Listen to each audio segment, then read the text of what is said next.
Retirement doesn't mean losing creativity. For many, retirement expands it.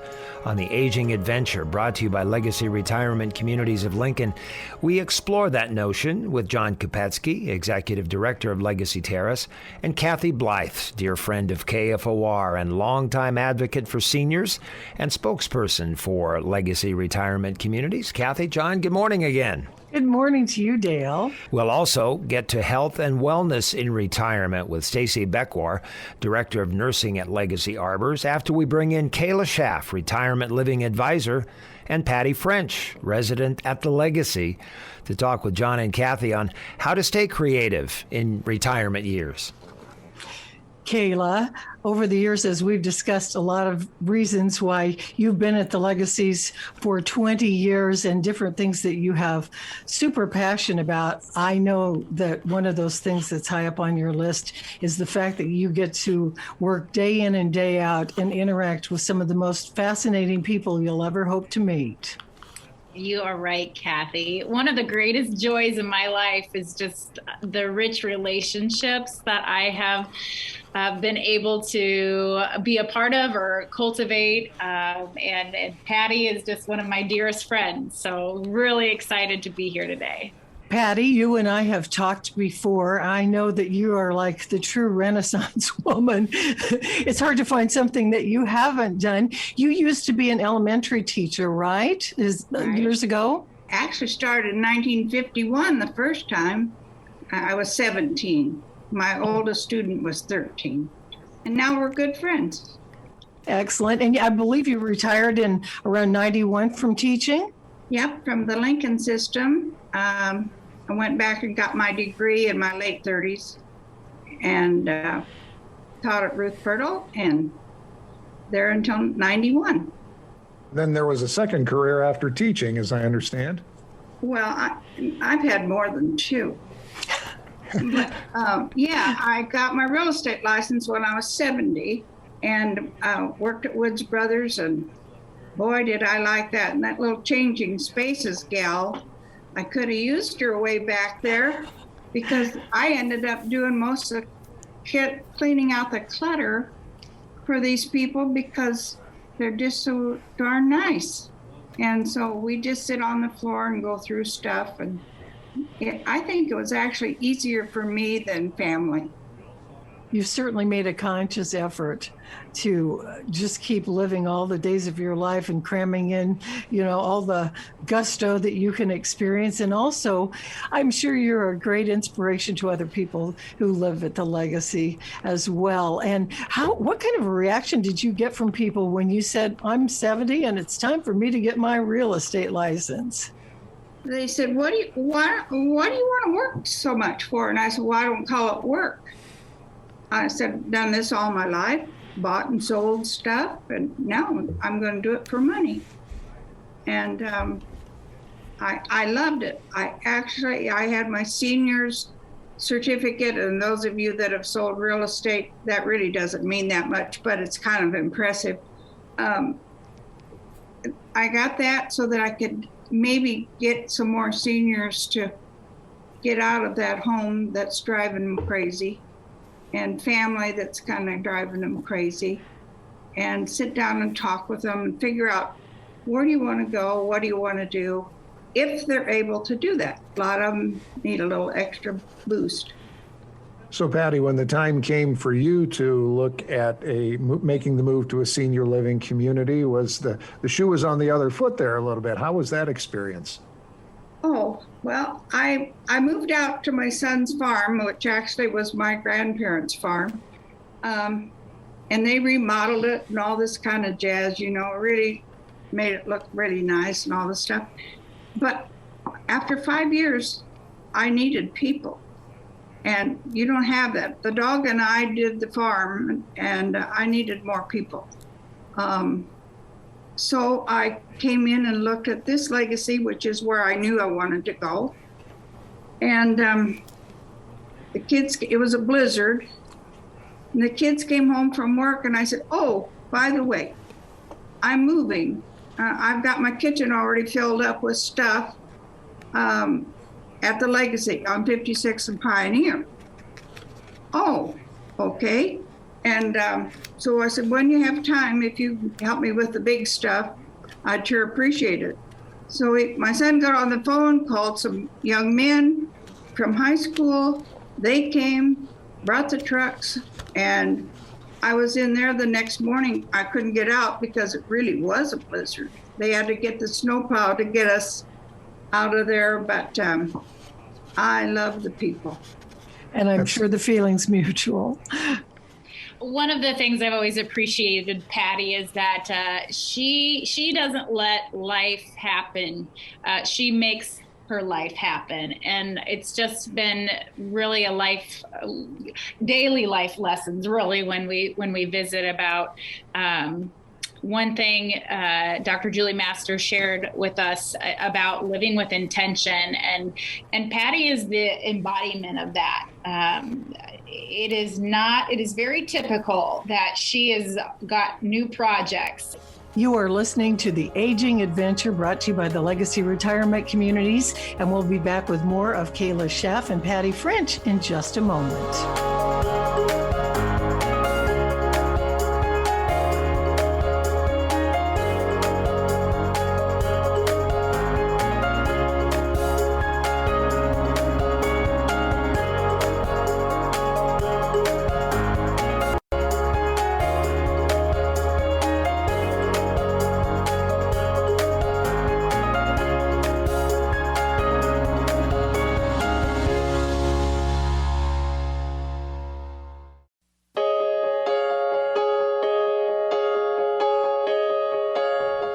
Welcome back to The Aging Adventure, brought to you by the Legacy Retirement Communities. I'm Dale Johnson with John and Kathy from the Legacy.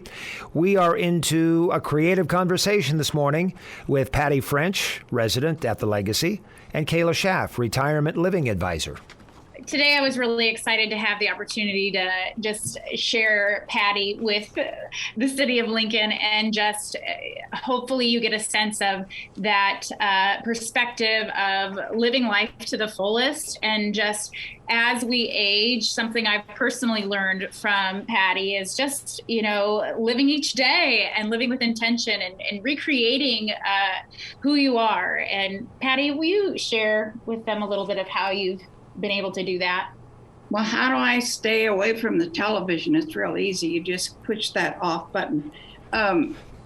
Really, there are so many people, and that's all they do. So I am also an artist. I kind of brag a little here and there, but I've gotten the people that like art, and now they're calling me, and they're bringing their pictures and their paintings, and what should I put here and what should I put there? So that's one bunch I've met. Like this little gal, whoever was down here, her mother, and I could see how frightened she was at dinner one night. It was her first night in our dining room. And I said, would you care if I joined you? I don't have anybody. And she said, no. So we got to visiting. And of course, we call her Alice's daughter. And any of you that are my age, you remember Alice's restaurant. And so then I started telling people at the Legacy who she was. That Alice has put her in a category of her own. They had something to relate to. Oh, yes, I remember the cinnamon roll. Oh, yes, I remember this. So then she had people to eat with her because they wanted to talk about what they liked about her mom. And this got her into what she liked. And she liked bridge. Well, I don't like bridge. Patty, what inspires you to stay creative? Well, I really don't think there's anything that inspires you. It's either in you or it isn't. And it was in me. And it always has been, and I didn't know it. Took lots and lots of lessons in my old age and traveled all over the world. I hear this poor guy with all those things on his computer. Oh, please don't make me do that. I have mine all in albums, and now people are taking them to their rooms and getting to look at them. And they'll say, have you got any more of those albums? Oh, sure, I have a cupboard full. And they're getting to then live my life through the albums. And please don't take pictures away from people. They need those in an album that they can look at every day. They need to show their grandkids. we're not too much into the computer age. Most of you think we are, but we really aren't. We like the old-fashioned things. Some of us sometimes wish we had the old dial telephone, then we could have really handled y'all. But stay creative. Look around you. When I came in, I noticed the fence was broken up by us and the big deer. I said, do you care if I fix that? I thought Larry had been there for a long time. He's the administrator. And he looked at me and he thought, oh, that's an old woman. What does she know? He said, what do you mean fix it? I said, well, it's broke. So, well, I don't care. And so I did. It's beautiful now. The horse in the lobby had a few problems. And I said, do you care if I fix that? Better talk to the owner. And I said, well, pretend like he's not around and I'll just fix a few parts at a time. And so now he calls me and he says, Patty, how do I do this and how do I do that? So I think I've got him. What are ways you stay creative? I get up in the morning. That's probably number one. Have my coffee. I don't go down for breakfast. I have everything I need right there. I take their old oatmeal that they've had the day before. I said, you save that for me. And then I freeze it, little things. So I don't have to go down there. They'll deliver it if you like, but I'm just fine there. I have instant coffee too. Then I think, what am I going to do this day? So I get my calendar, and by golly, I brought that with me too. And it's a paper one. It's not on my phone because I can never find my phone, but I can find my paper calendar. And it's full. And I'm not much into bingo, but I like to go. Last night or yesterday, they had the symphony. I don't think that I'm just symphony people, because I'm not, but I just loved it. When I ushered at the lead, I got to hear them in at Kimball Hall. Then who am I going to help today? Who's moving in? Who's moving out? Who's lonely? Who's not feeling well? And that's how I get involved. It's just kind of plan my day out, but not plan my day out. I don't like to be told what to do either, as you can see. What's next in your life? What's the next chapter of the Patty French book going to be? What's next? Well, I set up my kitchen in the COVID, and that's what got me through. I don't eat at the table anyway. So I put the leaves in, and I put all my paints and everything for art. And so whenever I felt like I could sit down and do something, I didn't have to get it out. People came in and they said, oh, I said, come on in. You can look at this stuff. If you want to paint something, I'll help you. And sometimes they'd go home with a something, and felt very proud about that. Patty, you're a living example of get up, dress up, and show up. You do it well. Thank you so much for being with us today. Another great inspiration for us. Thank you. Bring on your mother. I just love her to death, and she got along fine with my husband, too. Thanks, Kayla. Thanks, Patty. We're joined by the head of nursing at Legacy Arbors when the aging adventure continues.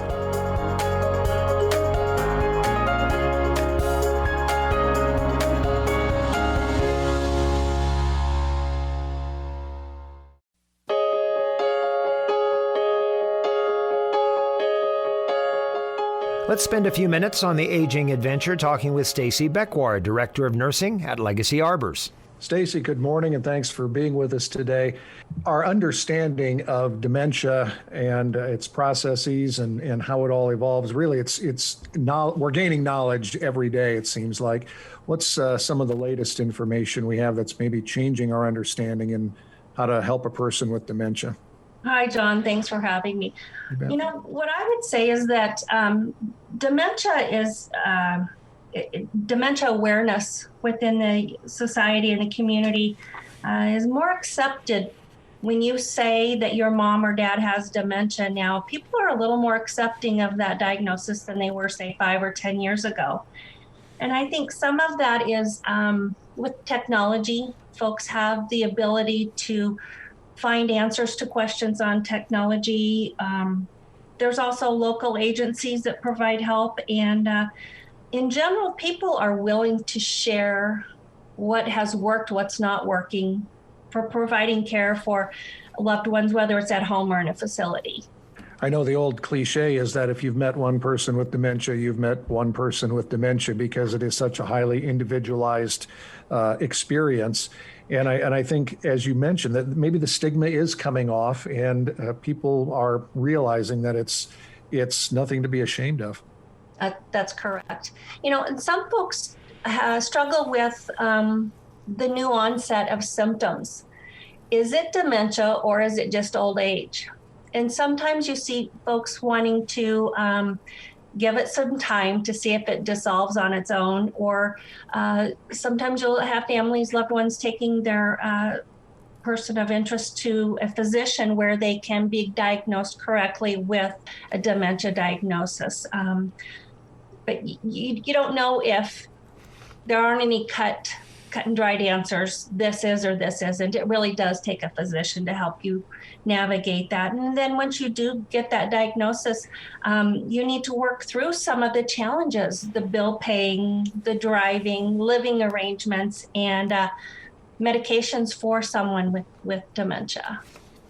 Is sundown syndrome a real thing, Stacie? We hear that common term used, especially in conjunction with dementia. Do things get worse as the day goes on? They do. And it's not for everyone, but in general, you do see sundowners. And I've been taught that could be a number of reasons. But if you think that, when the sun goes down, it's darker, folks with dementia do better with well-lit areas. The other thing is they could be tired, they could be hungry. All of the symptoms that we look for can be present at a higher level towards evening. So sundowners is a true syndrome, I guess, for lack of better words. It is real. Stacie, what are some of the biggest challenges you and your wonderful team at the Arbors face in assisting someone who has dementia? First of all, you have to learn what their life looked like before they had dementia, what things were important to them before. We want to educate family and staff. We don't argue with them, and we try to turn no's into yeses, helping them to have quality of life and to find meaning with each and every day. And as John was talking about, each of them is so individual that you don't have a roadmap. It has to be individual for everybody, how you treat them and what you do with them.